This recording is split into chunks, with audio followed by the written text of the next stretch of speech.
Hallelujah, Hallelujah, Hallelujah, Hallelujah.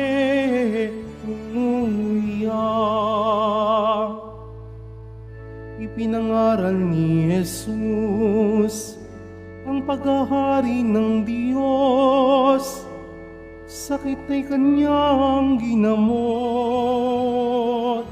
Hallelujah, Hallelujah, Hallelujah, Hallelujah.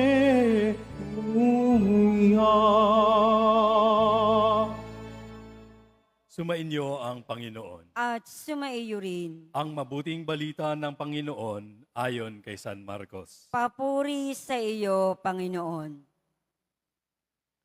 Noong panahong iyon, may isang kitonging lumapit kay Jesus na nikluhod at nagmakaawa. Kung ibig po ninyo'y mapagagaling ninyo ako. Nahabag si Jesus at hinipo siya, sabay ang wika, ibig ko, gumaling ka. Noon di nawala ang ketong at gumaling ang tao. Pinaalis siya agad ni Jesus matapos ang ganitong mahigpit na bilin. Huwag mong sasabihin ito kanino man.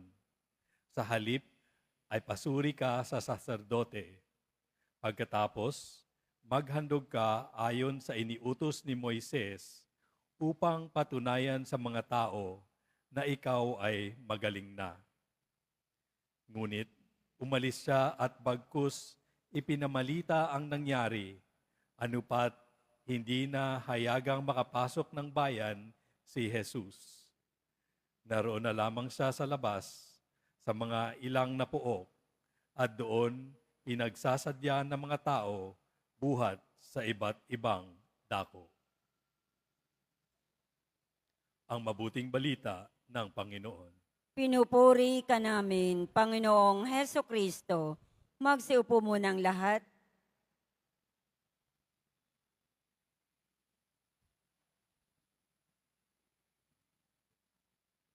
Magandang umaga po sa inyong lahat at maligayang pagdating sa tahanan ng ating mahal na pong Jesus Nazareno.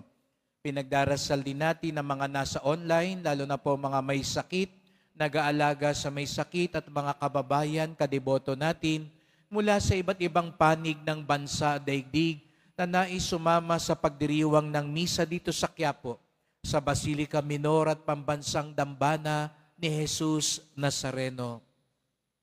Sa ating pagdinilay ngayong araw na ito, isang simpleng salita lamang ang nais kong bigyang pansin natin.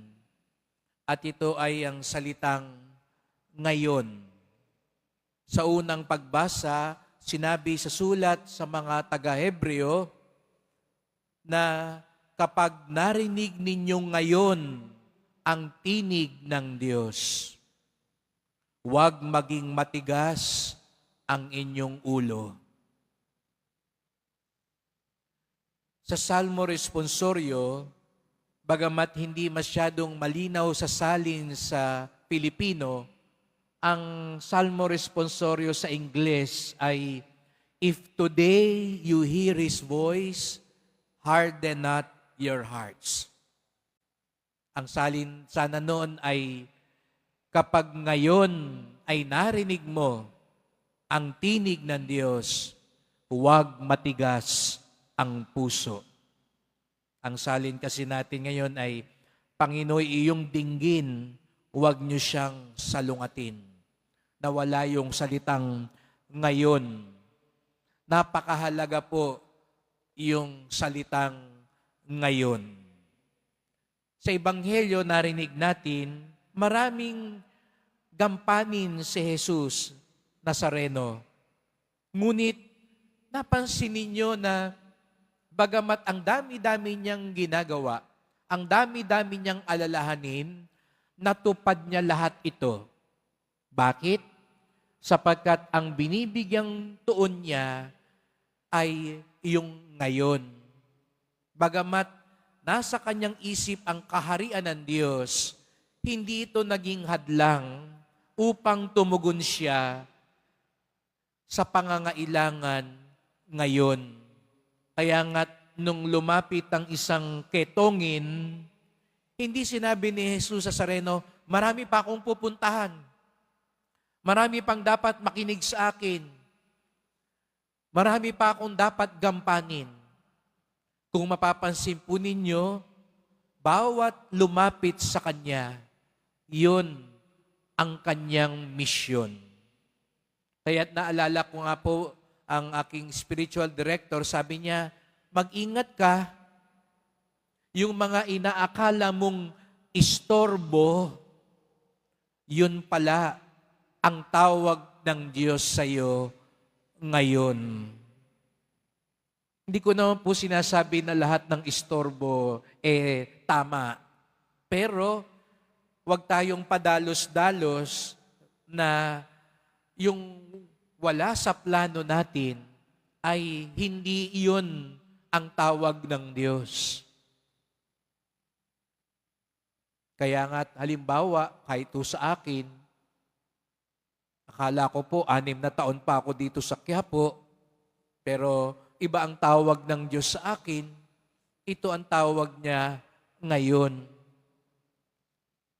At halimbawa, kayo din po, may mga ibang plano tayo na gusto natin. Baka nga iba po sa inyo, ngayon napasimba, dapat kaninang umaga kayo, mas maaga kayo nagsimba. Pero sa bahay, biglang lumapit yung anak ninyo at sabi nung anak ninyo, nasira yung pantalon ko, pakisulsi muna nanay. Hindi mo sasabihin, ay magsisimba na ako sa Quiapo, bahala ka na dyan. Hindi. Baka nga iba sa iyo siguro, papunta pa lang dito, may nakita kayong nadapa, kaya tinulungan niyo muna, kaya atrasado kayo ngayon, okay lang po yan. Kasi tinawag kayo ng Panginoon, gumawa ng mabuti sa kasalukuyan.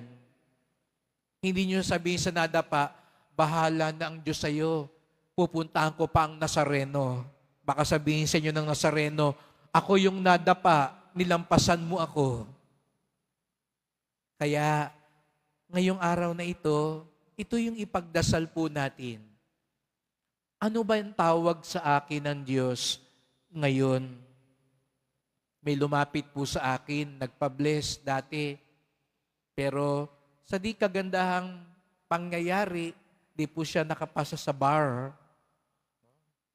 Sabi ko, ang dami kong na-bless, ikaw lang yata hindi nakapasa.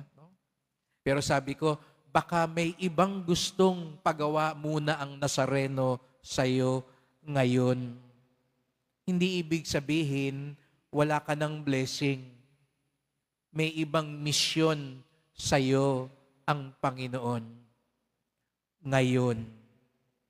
Pero kung meron na siyang pinaganap ngayon sa'yo, yan ang dapat mong tugunan. Ngayon. Halimbawa ho, nagsisimba tayo ngayon, baka ang iniisip nyo yung nangyari kanina at mainit pa ang ulo mo ngayon. Kasi kanina nag-away kayong mag-asawa, kaya ngayon kahit nagsisimba ka, high blood ka, kasi iniisip mo yung kanina.